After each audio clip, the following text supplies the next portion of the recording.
Hi, everyone. I'm James Garbutt. And I'm Denny Dumas. And this is the Garbutt Dumas Real Estate Podcast.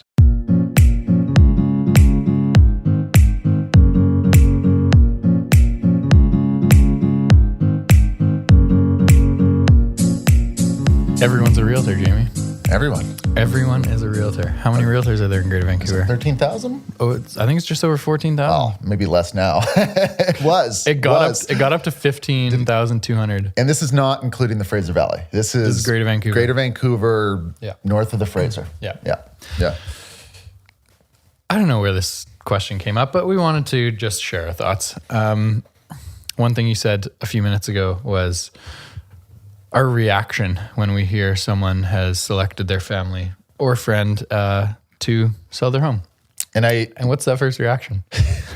Well, the assumption is that there's so many realtors out there, and you just assume when you hear family or friend realtor that it could be, the average realtor. What does the average realtor do in terms of transactions? The 90% or 80% of the realtor pool does a couple deals at most a year. So there's very limited experience. So I think the last stats I heard was, let's say there's roughly 14,000 realtors in Greater Vancouver. Half of them do 0 deals a year. So half don't do 1 deal. Out of the other 7,000, the average is about 7. Okay. So 7,000 do 0.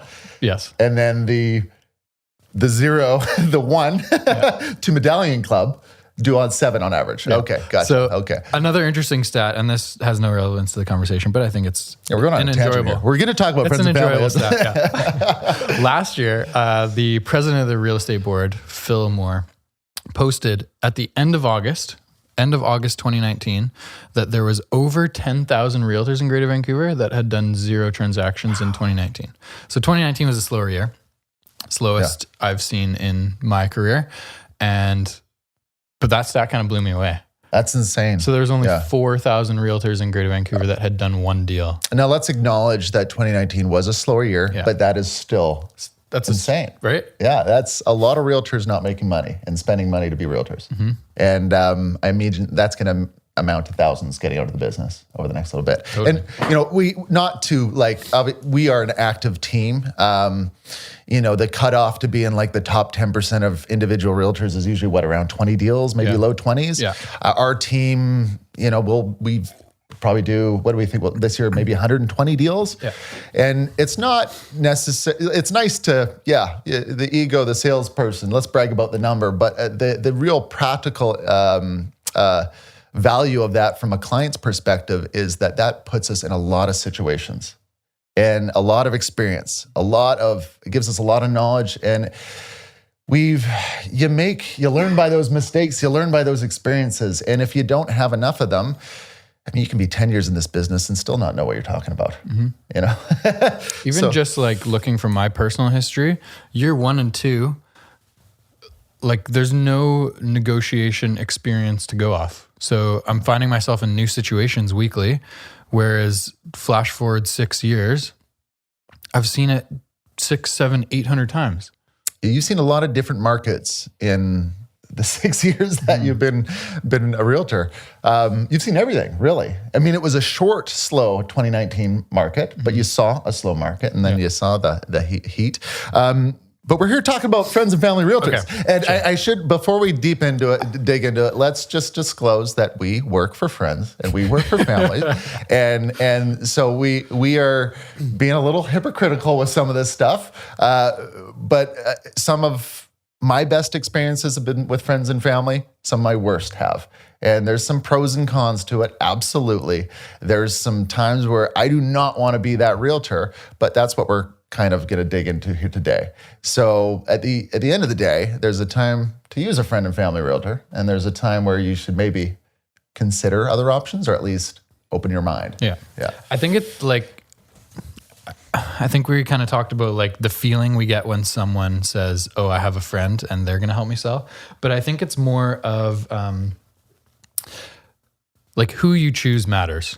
So if your friend or family knows the area really well and like has been selling in the area for a long time and is a competent, experienced realtor, great, amazing. It's a good connection to have. but we're kind of more talking about it from the perspective of, oh, this is my uncle. They, they're a teacher full time, but they sell real estate as well, kind of thing. Let's go by the what is the likely scenario? The likely scenario is the friend or family realtor is not the specialist in what you're looking for to buy or sell, nor the friend or family realtors, either they're not specializing in that, or they maybe don't have a lot of experience, or don't sell a lot, or don't have a lot of online presence. They're invisible online. And, nowadays when you're trusting a realtor with a sale, particularly a sale, buy too, but sale more important, you need to be visible online. I mean, if you're selling a product and people can't find you online, how are you getting those listings out to the world? Yeah. But what are some reasons why people would choose a friend or family? It's typically out of a sense of obligation. It feels good to support a friend or family member, and you trust them in a lot of occasions. Now, let's acknowledge there are a lot of different dynamics of friend and family, and I've run into the real strong, I am obligated to use this person. I don't trust them. I don't, it doesn't feel good to support them. I'm just going to be shunned upon by my family if I don't use them. And you know what? We're not going to address every scenario here, but just recognize that buying or selling real estate is, for most people, the most important investment or decision they're going to make.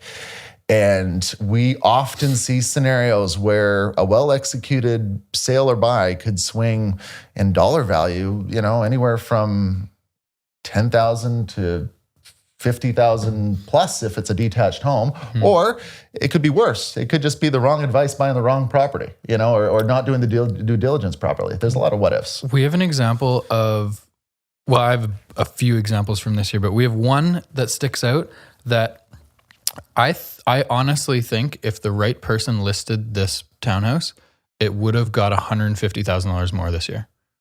It was early in the year. They had 11 offers. It was priced like comically low, and they took a number that made no sense. So wise advice, friend or family or not, if you list...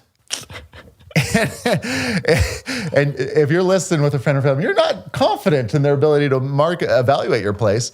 Don't look at that. Give your place ample market exposure, a chance for that bidding war. The one of the biggest complaint, like that is a scenario, the legitimate scenario, and every once in a while I see it too, where we see that one anomaly, low sale price. And how do you avoid that low sale price? Give it time on market. If it'll give you that first week on market. Or just don't get yourself in that position anyway. But yeah, I know that's a valid point. I've seen that too. If you're going to underprice a place, don't take the offer on day one. Why? Let's talk about why you wouldn't. What are some reasons why you might not want to consider using a friend or family realtor? We've kind of addressed them, but lack of knowledge, lack of expertise, potentially. They don't specialize in what you're buying or selling. Yes. What comes to mind when, let's maybe address a few things. What are some exceptions to that? What are some exceptions on when might be a good time to consider a friend or family realtor? I think when they're a dominant person in that area, when they know the area really well, when that's a product that they sell very often. There's, to me, absolutely, they're the right person for the job because they're experienced in that. And oftentimes when I look at our business, a lot of the friends and family that we've worked for are in our target markets, and sometimes they're not. And I'm thinking about those instances when they're not. And for me, when you're not the by the book right person for the job because you're not that area expertise, there are other good reasons to use a friend or family. I mean, for example, if you're on the buy side and you trust the person's process. And, so for example, if I had a friend reach out to me that's looking to buy in Whistler, I am not a Whistler area specialist. But if they're not a serious buyer, they're really just investigating it early, they don't want to reach out to the local agent because they don't know what type of advice they're going to get from this local agent.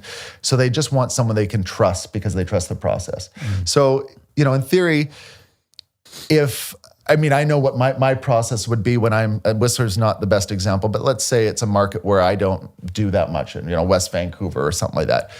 I would go through my process. Here's what my process would be, and it would be a thorough process. And if you like the process and you trust the words that are coming out of that individual's mouth, sometimes that's enough to justify getting the realtor that's not a specialist in that area, if they're willing to do the work to lower your chances of making a mistake. And the list goes on of what to do. I mean, that means how thorough they're going through sales, how much they're researching the streets and the neighborhoods, how many agents that are local that they're talking to, how much research they're doing on the school systems, the parks. There's so deep that you can go in. You can really be as thorough as that local agent if you spend the time on it, if you have a good process. So there are exceptions to this. Mm-hmm. And I'm saying that because if I do have some of my friends or family listening, and I do have those Tofino or Whistler searches going on for you, or those areas that I'm not a specialist in, it's because they trust the process. And when they do buy, I intend to hand them off to a local agent. But until then,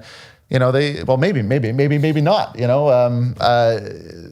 until then, I just want to be helpful. And, if that means doing my thing of checking the school system streets, being obsessed on Google Maps, talking to a realtor, looking at sales history, that's what it is. Anyway, I went on a little rant there, Denny. So that's what podcasts are for. The friend or family realtor. Let's go through this from. Let's talk about this from a perspective of what situations we often run into that are tough.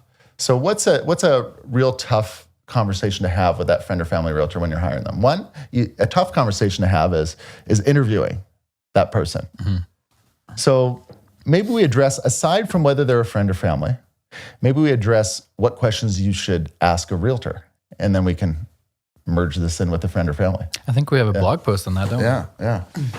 Okay. Well, we have a blog post, 10 questions to ask a realtor. We kind of go through this in listing appointments often and structure our listing appointment around answering these questions. But just spit them out. Yeah. Okay. So aside from whether they're friends or family, when we're, great questions to ask a realtor is, how many homes have you, like if you're selling, say you're selling, how many homes have you sold lately? How many homes like this in this area, this city, or this price point have you sold lately? Mm-hmm. So just getting a gauge of how familiar you are with this product. Ignoring the friend or family fact, I would expect that question coming at me if I were trying to interview someone for their listing. So the intent there is to just experience with that type of product and experience, period. As you mentioned, that underpriced sale, if you are selling a lot of products all the time, you're less likely to underprice them, or at least more likely to orchestrate a multiple offer situation well. Yes. If you're selling a place, great questions to gauge for knowledge is, who's the buyer for this place? And then what's the marketing strategy, and how are you gonna market it? What are we? Paint the picture for me on what my experience on market's going to look like. Mm-hmm. And it's mainly just to gauge, well, one, you can agree with them or disagree with them, but confidence in the answer. And that's how good is that answer? And on the buy side, it's more, if you're interviewing a realtor for buying a place, what do I need to know about this neighborhood, area, street? What are what's the schools? What are the sales? What are things selling for? And just having that knowledge from community, neighborhood, street to sales history is very important. So regardless of whether a friend or family realtor, those are questions that are important to ask when interviewing realtors. There's plenty other here, Denny, Well, yeah, there's lots others. Like if you're selling a home, I think knowledge of construction of a home is really important. I think especially an older home, how to address buyer concerns when people ask you about knob and tube wiring, or about oil tanks, or has any drainage work been done? There's often scenarios when we're asking those questions and we just kind of get a confused look back. So I think depending on your product, what you're selling, there are different levels of knowledge that would be very important for an agent to have. Yeah, absolutely. Aside from that, I think, some bonus questions, just if you are going to step in the world of friend and family realtor, the one suggestion I would make is set up as many expectations as possible. Don't leave anything vague. What if I'm not happy with your service? What happens then? Is this going to affect our relationship? We have to have, if you can commit to a deadline, even better. If it's black or white, we'll give you 3 months. If it doesn't work, we'll reassess after that, whatever that is. But what if I'm not happy with your service? And then other than that, what would I mean, this may not be for friend or family, but what would your peers or past clients or people say about that have used you as a realtor? What would they say about you? And just kind of, that's mainly you're just trying to get a more familiar with the approach or style of that individual. The friend or family, it's not necessarily a yes or no answer. It's just in a common, the most common scenarios we run into is that individual from a pure experience point of view, they're typically not the right person for the job. One thing that I like to ask people is, setting up expectations, having that real thorough conversation with that individual before the commitment is important. And if you're not willing to do that, an even harder conversation is firing that individual if it doesn't work out. So really recognize that it's not just about the hire, it's about the fire. And if you are, say, selling a product and or your friend or family realtor knows that this is a challenging product to sell in this market, that is where my worst experiences come up. When I look at really the dynamic of working for a friend or family, it is when you are on the buy side, it's when you are multiple bidding war after bidding war after bidding war, and the market's climbing in front of your eyes, and there's a lot of frustration for the buyer. And on the sell side, it's when the market is struggling and it's not selling. Because it's natural when you are the listing agent of a product that's not selling, despite the market environment, it is perfectly human for a seller to say, I want you to, what more can we do? What more can we do? And so there's going to be that pressure that you're not doing enough to sell it. And the realtor knows that all these things that you want me to do aren't going to do anything, but you're just doing them to make the person happy. So that's a tough dynamic when it's a friend or family and not a professional working for a stranger. But when it is a tough sale and it doesn't sell and it's 3 or 4 months or 6 months or a year and it hasn't sold, that conversation afterwards is likely that you're going to want to go to the local area specialist, the one that moves the most of your type of product, the one that has the best track record. And that's a much worse conversation to have, is firing your friend or family realtor. And that happens too. Anything to add, Denny? There's probably stuff we're missing. I think maybe just addressing the idea of discount. So one of the things, or one of the kind of questions you had was, why would you use a friend or family? And yes, maybe the sense of obligation, maybe a sense of trust, but potentially they're giving you a discount.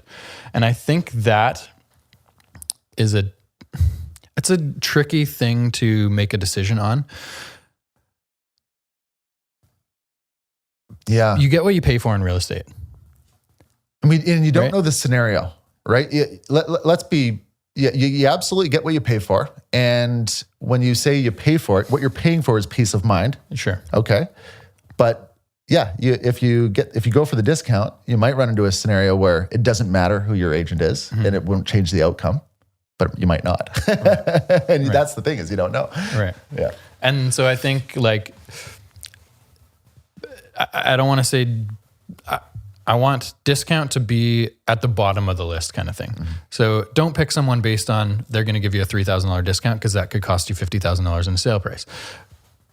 Look more at, like, the questions that Jamie just outlined. What is your experience in this neighborhood? What is your experience with this type of product? How many homes have you sold? If all of those are check boxes and it's a friend or family that's going to give you a discount, amazing. But if all of those are X's, and they're not familiar with your neighborhood, and they've sold 3 homes in the last year, and they're not familiar with this type of product, choosing them solely because they're giving you a discount could mean a big loss on a sale price. You don't know what the scenario is going to be. On the sales side, it could be a mishandled multiple offer situation where you leave a lot of money on the table. Yeah. Or it could be a property that just doesn't sell because it was mispriced or whatever, or poor communication when the buyers came in. And in tough markets, it could be just getting the deal to the finish line. Like, right. Almost all deals have something come up in subject removal that needs to be handled correctly. Some sort of buyer objection, something that comes up in an inspection, and being able to navigate those situations to make, or to help a buyer remove subjects, are what really proves value, and are very difficult to talk about or present to clients until you're actually in that situation. it's hard to explain the scenarios in an interview where we add the most value, Right. because they're the tricky. We're problem solvers, and when we get from accepted offer, there can be so many things that happen between accepted offer and subject removal, and that's where when things go wrong, that's where you want the right person behind the wheel, and when things go wrong, the right agent can save that deal, or has a far better chance of saving that deal than the wrong agent, and that's where it can be devastating. And just, on the buy, that's on the sell side. On the buy side, I think really like it's the due diligence process that really sticks out, particularly for detached. Like if there's one real strong interview item or one item you want to really be clear on with the agent you have is, what is your due diligence process on buying a detached home? Yeah. With a condo, maybe arguably it's more about just being in tune with the market, really being on top of the inventory. But with a house, school system, zoning, all the bones of the structure, the things that like, I personally built a couple homes and fully renovated a few homes to fully understand how these homes work. Yeah. And I still have some gray areas. There's a lot behind these homes, but the due diligence process when it comes to detached is what really sticks out to me.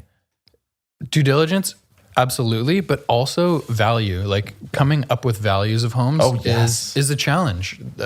Single-family homes, especially in unique neighborhoods where lot sizes are all over the place and you have a mix of old homes and new homes, coming up with a market value is not something that is super easy. It takes time, it takes research, it takes seeing other homes in that neighborhood. So like just working off list price, maybe you think you're getting a deal because you're $50,000 off list price, but if that home is $200,000 overpriced, $50,000 off the list price is not a very good deal. So yes, due diligence, huge, especially when looking at single family homes, but also being in tune with market activity and being able to value properties. Value properties is key, man. Huge. It's huge, particularly for detached. For boxes in the sky apartments, 1502 sold for 500, 1602 should be 505, whatever it is, But for detached, it is a tricky thing. And because when we're evaluating detached properties, we're using multiple approaches to get there. We're looking at land plus structure, we're looking at comparable homes, we're looking at zoning, so many different factors. And that's the most likely or poorly done thing by an inexperienced realtor. Yeah. And even us, like yesterday, we were about $100,000 apart on a product that we both specialize in. Fortunately, you were right and I was wrong. I think, we don't know. But we both know that product, and when we spit out our numbers, we were close on there was two properties particularly. We were the same number on one of them, and on the other one, we were $100,000 apart. And if two specialists are $100,000 apart, imagine what a non-specialist could be. It could be, the range could be wide, Yeah. Yeah, but lots of things, different things to consider from the sell side and the buy side. Don't feel that you have to use the same agent for both, although it is handy sometimes to bring it all together. Buy side, there's a lot of things: due diligence, sell side, handling, problem solving, multiple offer situations, and then remember the tough conversation if you don't sell. And value on the sell side too, right? Like coming out onto the market at the right list price is so important, especially in slower markets like we've experienced the last 2 years. Coming out overpriced just kills the momentum going into the listing. And 3 months down the road, when you've had 3 showings, you're scratching your head because, that agent suggested that price. Absolutely. And if you're, I do want to close by acknowledging our friends and family that might be listening to this. We value your business. We love working for you. Don't fire us because of this. But if you choose to, we'll take it well. We'll take it well. We'll take it well. I'm doing photos at my sister's house this afternoon. No, the only thing is, if you're a friend or family and you want to hire us to sell your place in a slow, dead market, and you want yesterday's prices, don't hire us. Don't hire us in those cases. But if it's hot, hire us 100%. That's it, Denny. I like it. That's it. Thanks, Carl.